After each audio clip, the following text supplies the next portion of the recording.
ভাবুন তো, আপনি মাত্র 6টা রোজা রাখলেন আর আল্লাহ আপনাকে পুরো 1 বছরের রোজার সওয়াব দিয়ে দিলেন। শুনতে অবাক লাগছে, কিন্তু এটা সত্য। এটাই শাওয়াল মাসের 6 রোজার ফজিলত। এটাই হলো আল্লাহর রহমত, ছোট আমল কিন্তু বিশাল প্রতিদান। শাওয়াল মাসের 6 রোজা ইসলামে অত্যন্ত মর্যাদাপূর্ণ একটি নফল আমল। এটি রাসূলুল্লাহ সাল্লাল্লাহু আলাইহি ওয়াসাল্লাম নিজে উৎসাহ দিয়েছেন এবং এর জন্য বিশাল সওয়াবের কথা বলেছেন।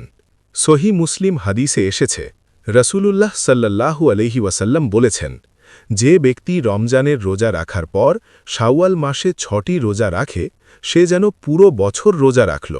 সহিহ মুসলিম হাদিস 1164। কেন পুরো বছরের রোজার সওয়াব?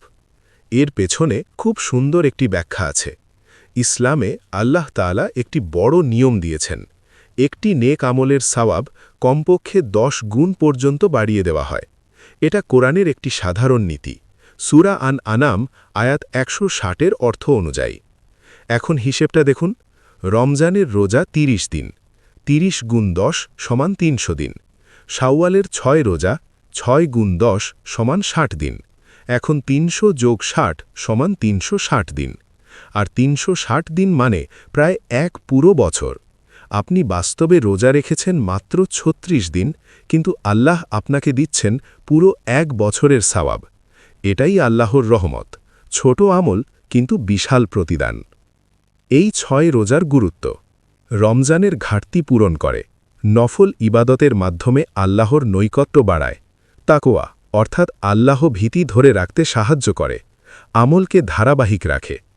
এটা কোনো আলাদা ঐতিহাসিক ঘটনা থেকে আসেনি, বরং সরাসরি রাসূলুল্লাহ সাল্লাল্লাহু আলাইহি ওয়াসাল্লামের সুন্নাহ। সাহাবীগণ এই আমল করতেন। পরবর্তী যুগের আলেমরাও এটিকে গুরুত্বপূর্ণ নফল ইবাদত হিসাবে গ্রহণ করেছেন, অর্থাৎ এটি উম্মতের জন্য একটি বিশেষ রহমত ও সুযোগ। কখন রাখবেন? ঈদের দিন অর্থাৎ পহেলা শাওয়ালে রোজা রাখা হারাম। এরপর থেকে পুরো শাওয়াল মাসে যে কোনো 6 দিন রাখা যাবে। টানা 6 দিন রাখলে ভালো, আলাদা আলাদা রাখলেও সমস্যা নেই, তবে শাওয়াল মাসেই রাখতে হবে। সহজভাবে বুঝলে, শাওয়ালের 6 রোজা হল রমজানের ধারাবাহিকতা বজায় রাখার সুযোগ, ছোট আমলে বড় সওয়াব পাওয়ার রাস্তা, আল্লাহর কাছে প্রিয় বান্দা হওয়ার একটি মাধ্যম। তবে মনে রাখবেন, এই সওয়াব পেতে হলে আগে রমজানের ফরজ রোজাগুলো পূর্ণ করতে হবে। শেষ কথা, রমজান শেষ হয়ে গেলেও ইবাদত শেষ না, বরং শাওয়ালের 6 রোজা দিয়ে একজন মুমিন তার ঈমানের ধারাবাহিকতা প্রমাণ করে। যে ব্যক্তি এই 6 রোজা রাখে, সে শুধু রোজা রাখে না, সে আল্লাহর ভালোবাসার দিকে এক ধাপ এগিয়ে যায়। তাই দেরি না করে শাওয়ালের এই 6 রোজা রাখার নিয়ত করুন। হয়তো এই ছোট আমলটাই আপনার জান্নাতের কারণ হয়ে যেতে পারে।